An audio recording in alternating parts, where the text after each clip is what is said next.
Halo pemirsa, jumpa lagi bersama Akademi Aliarkam.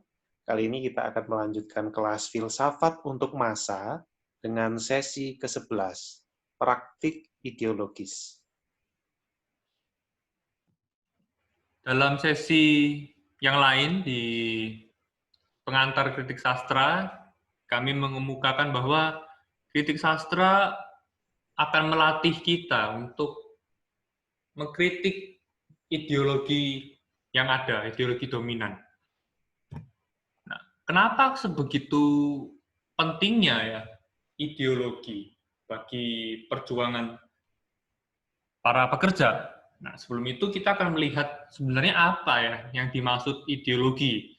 Karena kalau kita mengikuti berita-berita ataupun perkembangan-perkembangan dunia ini, kata istilah ideologi ini sangat umum ya disampaikan orang, disebut-sebut, dikutip di sana-sini.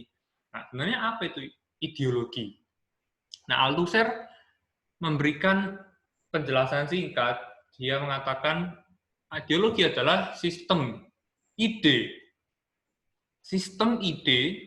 yang tidak bisa lepas ya dari relasi sosial antar manusia dan tentu saja relasi sosial antar kelas borjuasi dan juga proletar. Nah, kata kuncinya adalah sistem ide dan juga relasi sosial. Nah, ini adalah kata-kata kunci yang perlu kita ingat tentang ideologi. Nah, apa pentingnya ideologis dalam perjuangan kelas? Nah, bukankah perjuangan kelas ini adalah kita melakukan tindakan-tindakan yang terkesan revolusioner, pemogokan massa misalnya, dan sejenisnya.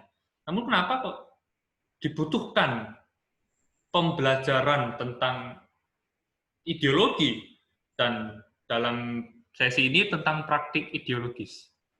Ya, kembali ke definisi awal ya, karena ideologi ini adalah sebuah sistem ide yang tidak bisa lepas dari relasi sosial yang ada. Dari sistem ide itu, manusia melakukan atau menerjemahkan ide-idenya di dalam praktik-praktik kehidupan. Ya. Makanya praktik ideologi ini beroperasi untuk mentransfer kesadaran atau ya nilai-nilai, moral, kemudian ide-ide, gagasan, gambaran dari ideologi dominan secara lintas generasi. Jadi ada sebuah ideologi dominan yang ditransfer ya, dipindahkan dari satu generasi ke generasi yang lain.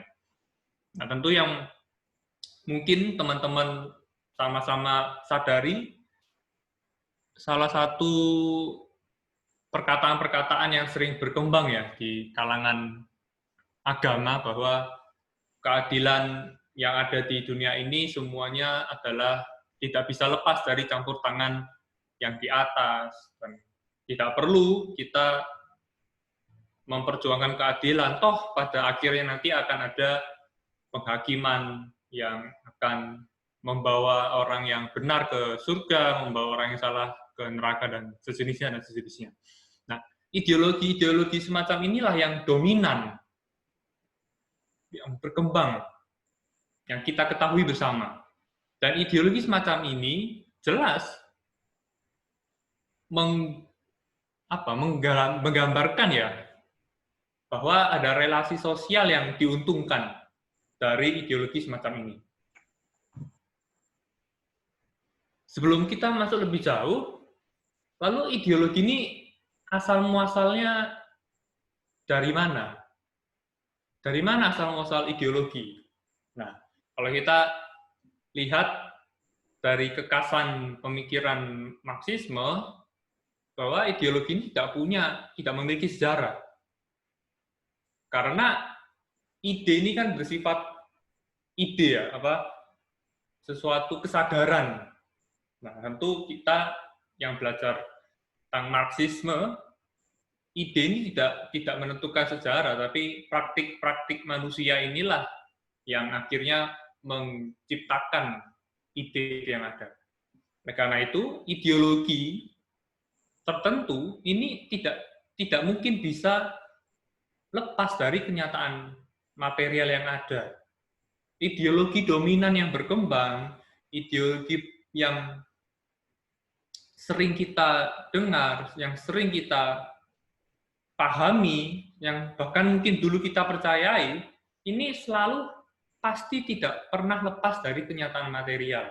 Misalnya ideologi yang tadi sempat disampaikan bahwa ada Tuhan yang mengontrol dunia ini, sehingga ketidakadilan pun tetap berada dalam pengawasan Tuhan. Nah, dengan demikian, dari ideologi semacam ini, maka perjuangan-perjuangan perjuangan kelas pekerja untuk menuntut atau mengubah tatanan dunia yang eksploitatif ini tentu akan macet ya, karena dicekoi dengan ideologi yang jelas sekali menguntungkan kelas borjuasi, yang dimana mereka mendapatkan keuntungan ya dari eksploitasi itu sendiri.